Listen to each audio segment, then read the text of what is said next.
Every man carries his own shower fixtures. There is no shortage of hot water.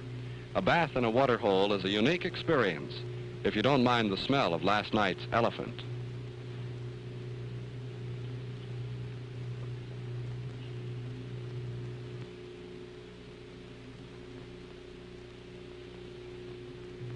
Carved stone bulls, fallen and broken from centuries of neglect. These ruins are all that remain of a venerable culture which might have told us much of these strange wild oxen that trample their tombs and use their rice fields for pasture. How have Coupre, the last of their kind, survived in this remote corner of the globe?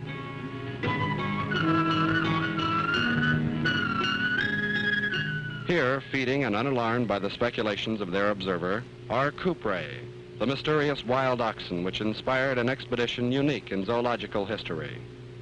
If the gar is regarded as the king of wild cattle, then surely the Coupre is the queen.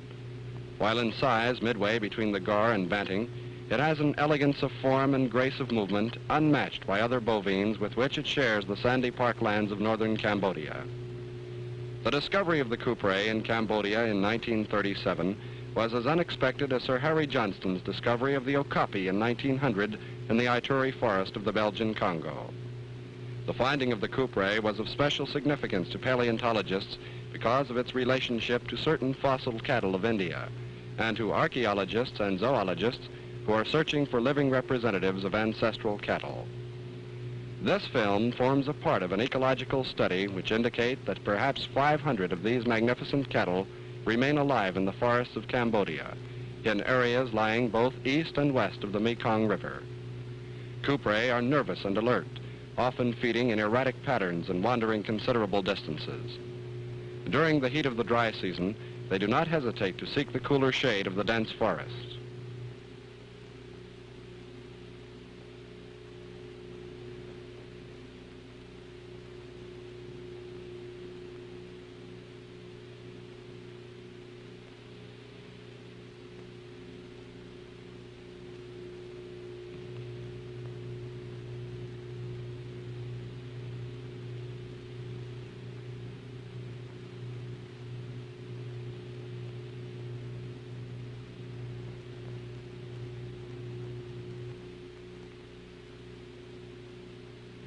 Native hunters employ ancient flintlocks and shoot at close range.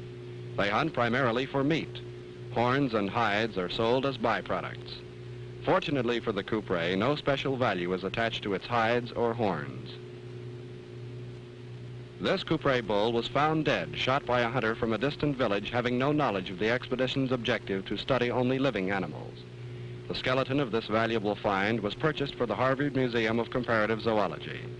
The horns of this young bull do not yet show the shredding which forms such a distinctive color around the horn tip in older males.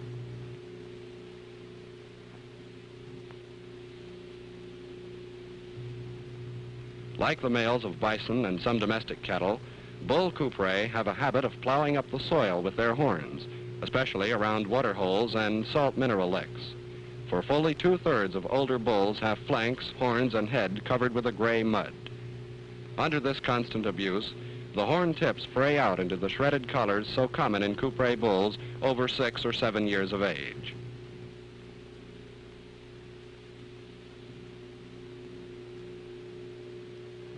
Of great potential value to cattlemen throughout the tropics might be the use of Coupre brought to this country as breeding stock, for few areas of the world will find such a population of wild cattle subject to the severe selective influences of flooding rains, searing droughts, great epidemics of disease, swarming pests and parasites, and competition from 3 other species.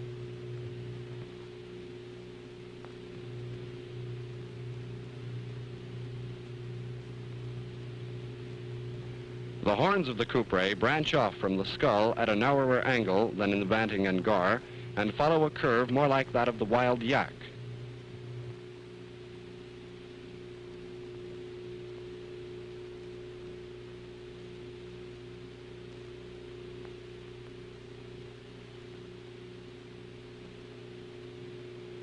Distinctive ridges on the horn core and a primitive tooth structure aided Coolidge in placing the Coupre in an entirely new genus.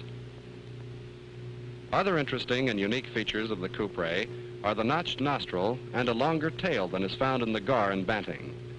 Instead of completely white stockings, a streak of dark hair runs down the front of each leg from the knee to the hoof. The hooves most closely resemble those of domestic cattle, with the exception that the rear hoof is more slender in proportion. The coupre bull is gray when young. As it ages, it turns darker until 12-year males are entirely black.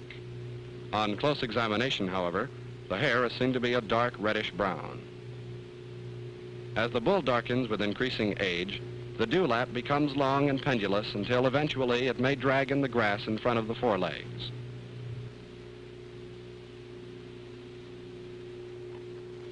No specimen of the female coupre exists in scientific collections. It is mouse gray to brownish gray, depending on the angle of illumination. Cows have an antelope grace, and this effect is heightened by horns which grow upwards in spiral curves in older animals. The calf coupre is reddish bay color, turning completely gray about the 5th month after birth. The young animal literally grows up with the new grass following the annual fire. April is the primary month for mating activity, and the young coupre are born in December and January.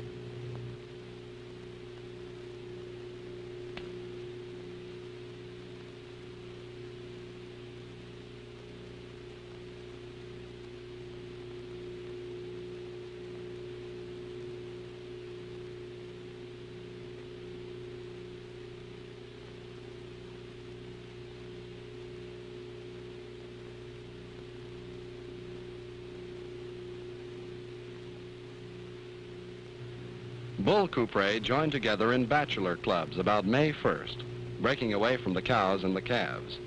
Actually, they don't seem to be missed, for it is an old cow that leads the herd, while younger cows with calves form the alert sentinels.